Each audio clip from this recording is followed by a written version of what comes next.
Rally को किया संबोधित। पीएम मोदी ने कांग्रेस पर जमकर साधा निशाना। मुरादाबाद में बोले गृह मंत्री अमित शाह। अमित शाह ने कहा 80 की 80 सीट मोदी की झोली में जाएंगी।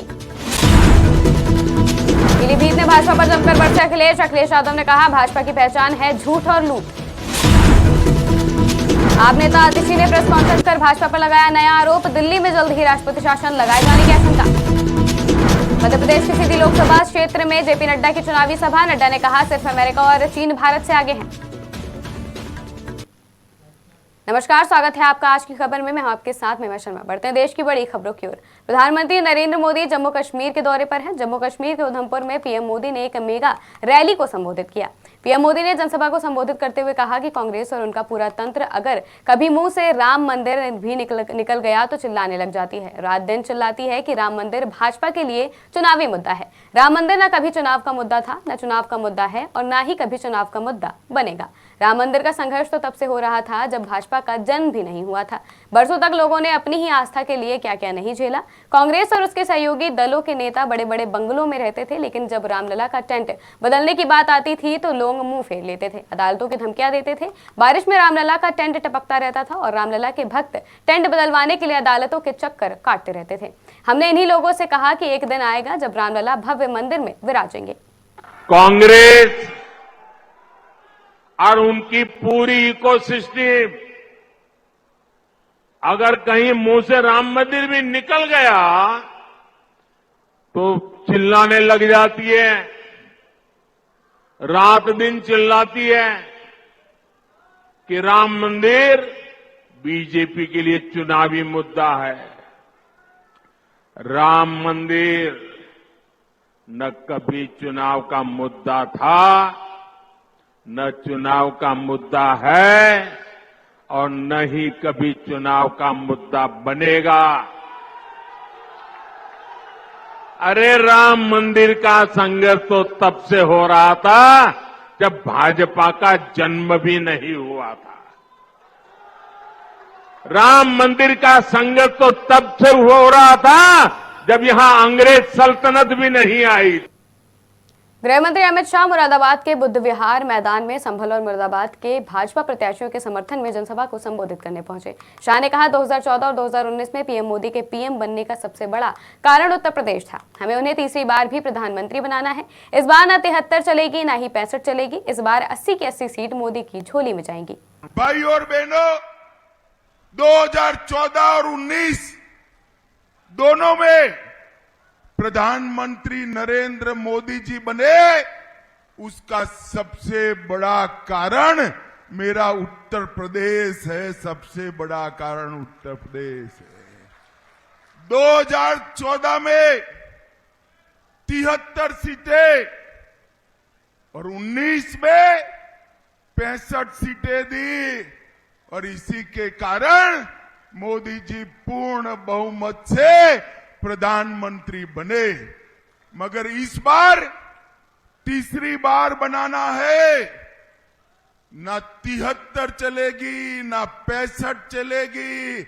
इस बार 80 की 80 सीटें नरेंद्र मोदी की झोली में। पूर्व मुख्यमंत्री अखिलेश यादव ने पीलीभीत के पूरनपुर में चुनावी रैली को संबोधित किया। इस दौरान पूरे भाषण में उनके निशाने पर भाजपा रही। किसान आंदोलन, इलेक्ट्रल बॉन्ड का जिक्र कर सरकार पर जमकर हमला बोला। सपा अध्यक्ष अखिलेश यादव ने कहा कि भाजपा को बताना चाहिए कि 10 सालों में उन्होंने कितने लोगों को नौकरी दी है। 30 लाख के लगभग सरकारी नौकरियां खाली हैं। ये नौकरियां इसलिए नहीं दी जा रही हैं क्योंकि नौकरियां दी गई तो उन्हें आरक्षण देना पड़ेगा, इसलिए सरकार पीछे हट रही है। उन्होंने अपने 10 सालों में लोगों से झूठ बोला है, उद्योगपतियों को लूटने का काम किया है। भाजपा की यही पहचान है, झूठ और लूट। पीलीभीत की भारतीय जनता पार्टी की भाषा सुनी है, उनके भाषण सुने हैं। उन्हें बताना चाहिए कि पिछले 10 साल में कितने लोगों को नौकरी दी है। आज सवाल रोजगार का है। इस देश का नौजवान अग्निवीर व्यवस्था नहीं चाहता। इस देश का नौजवान पेपर लीक नहीं चाहता है, वो नौकरी रोजगार चाहता है। 30 लाख के लगभग सरकारी नौकरियां अभी खाली हैं जो भरी नहीं गई हैं, और नौकरियां इसलिए नहीं दी जा रही हैं क्योंकि उन्हें आरक्षण देना पड़ेगा। नौकरियां मिलेंगी तो आरक्षण देना पड़ेगा, इसलिए सरकार पीछे हट रही है। और जो महंगाई बढ़ी है उसका जवाब क्या है? दाल, सरसों का तेल, घी, सब्जियां तो चलो एक बार को अगर हमारे किसान को मुनाफा मिल रहा है तो ठीक है, लेकिन आप खुद सोचिए कि 2014 में नमक की कीमत क्या थी और 2024 में नमक की कीमत क्या है। इसका जवाब सरकार के पास क्या है? उद्योगपतियों का तो ये कर्ज माफ कर रहे हैं, 15 लाख करोड़ माफ कर दिया। इलेक्ट्रॉल बॉन्ड उन्हीं लोगों से लिया जिन उद्योगपतियों को इन्होंने कर्जा माफ किया। इलेक्ट्रॉल बॉन्ड को लेकर के क्या सरकार के पास सफाई है? इन्होंने अपने 10 साल में लोगों से झूठ बोला है, उद्योगपतियों को लूटने का काम किया है। बीजेपी की यही पहचान है, झूठ और लूट। लूटा इलेक्ट्रॉल बॉन्ड से और जनता को झूठ बोला कि हम खुशहाल कर देंगे, किसानों की आय दोगुनी कर देंगे। दिल्ली की सत्ता पर काबिज आप नेता आतिशी ने प्रेस कॉन्फ्रेंस कर भाजपा पर नया आरोप लगा दिया है। उन्होंने कहा कि अरविंद केजरीवाल सरकार के खिलाफ बहुत बड़ा राजनीतिक षड्यंत्र प्लान किया जा रहा है और दिल्ली में राष्ट्रपति शासन लगाने की साजिश चल रही है। वहीं उन्होंने उपराज्यपाल द्वारा गृह मंत्रालय को लिखी गई चिट्ठियों पर भी आपत्ति जताई है।